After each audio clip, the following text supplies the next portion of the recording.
So you've probably heard about Malenia, the most difficult boss in Elden Ring. Now, there's something very critical about this particular boss, is that she's an optional and endgame boss. Hence, it appears the developers and the designers determined that this is fair game. This is a boss that you're probably not going to be able to easily beat without a lot of resistance, or I would say without some unreasonable amount of resistance.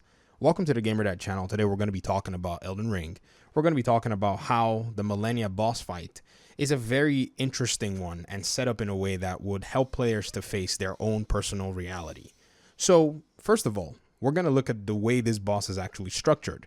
She is a boss that requires you to unlock an entirely new region and then make your way through this region through a lot of obstacles, including a few, I'm not going to spoil things for you, encounters that you might find interesting. And then at the end of the day, you have to deal with her where she has a series of attacks and moves that are quite reasonable, but then she has one that is just unreasonable. It's gotten a lot of people tilted in the community. It's made a lot of people almost quit. Some people have actually called this the Form Software BS that they've ever seen. And these are some veteran players. I've been looking at some of the comments, been looking at some of the sentiments, and it appears to me that many people don't necessarily appreciate this fight the way it's been designed. But nonetheless, it is still an endgame boss and an optional boss, but there's still that inkling in the minds of a lot of people that they have to beat this boss at some way, at some cost. And so here is the reality. This is a boss that you might not be able to beat depending on what category and player style you're in. Or this is a boss that you might not be able to beat just yet. And I guess that's a better way to put it, because Elden Ring is the one game that tells you not yet a lot of times. And not yet means get better or find ways to execute the job.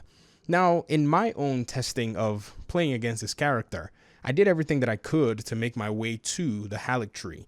This was a very painstaking journey. I had to go to all of these different events, or whatever you want to call it, and I really wanted to test my skills out against this boss.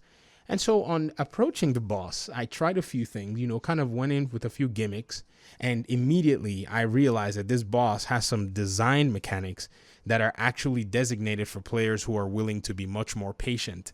Hence, players who don't necessarily mind spending a lot of time in learning the systems and maybe being lucky in one form or the other. I even went ahead to watch all kinds of videos about how to dodge her foul dance or flurry of attacks that she does that many people can't necessarily dodge, and I thought this would probably be cool to practice. But at the end of the day, I found myself strapped for time. I found myself in a position where I said, what other tools have I failed to access in this entire journey? Finally, I thought it was quite necessary to go ahead and progress through the game and just feel a sense of ownership in terms of completing my first Souls game and then taking the opportunity to possibly come back for other playthroughs.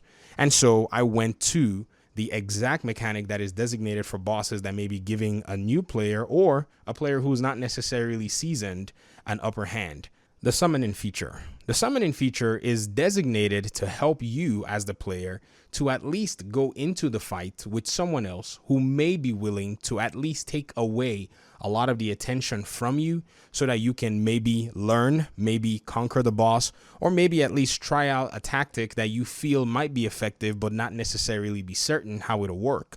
This is very good. In fact, you think you're probably learning the boss fight by learning the boss's moves, but what surprised me the most was I was actually learning a lot more about Elden Ring and a lot of different mechanics that are available to me. So I summoned a few people. It wasn't really that much of a big challenge anyways. Once you have two people in there, the boss fight really does become somewhat of a cakewalk because of all the experience that's available with the players in the community.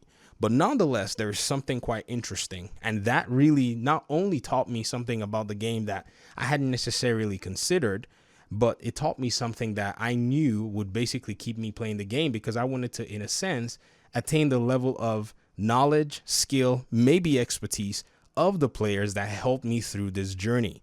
This is a very interesting aspect of Elden Ring that we don't necessarily talk about or necessarily highlight, because yes, a lot of the guides are on YouTube, but some of the best guides are guides where you're walking with somebody who's actually in it. I've come from a video game where we play cooperatively very extensively. It is not as popular as Destiny. It is a shooter. It's called Tom Clancy's The Division. And after spending over 1,000 hours in that franchise, I've learned to depend and lean in on the community, as well as the community has depended and leaned in on me in different occasions. You see, there are many activities in that game that stem from 2-player co-op, all the way through 8-player raids. And in these settings, you really have to lean on other people and depend on them. So going into a From Software game where in many cases, the highest achievement is that you can actually beat many of these bosses by yourself, sometimes some players may feel a little bit less inclined to employ the help of other people within the community. But if this is your first time and you're a new player, I think this is actually the mechanic for you, because this is not only going to teach you something, it will help you move forward with your progress, and you're going to pretty much enjoy this community aspect of the game. So once I summoned a few people from Malenia, I was able to learn 3 major things.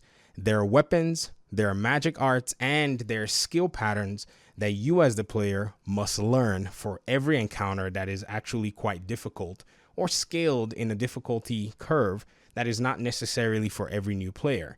And so once I picked this up, it really did help me to appreciate what they've made here.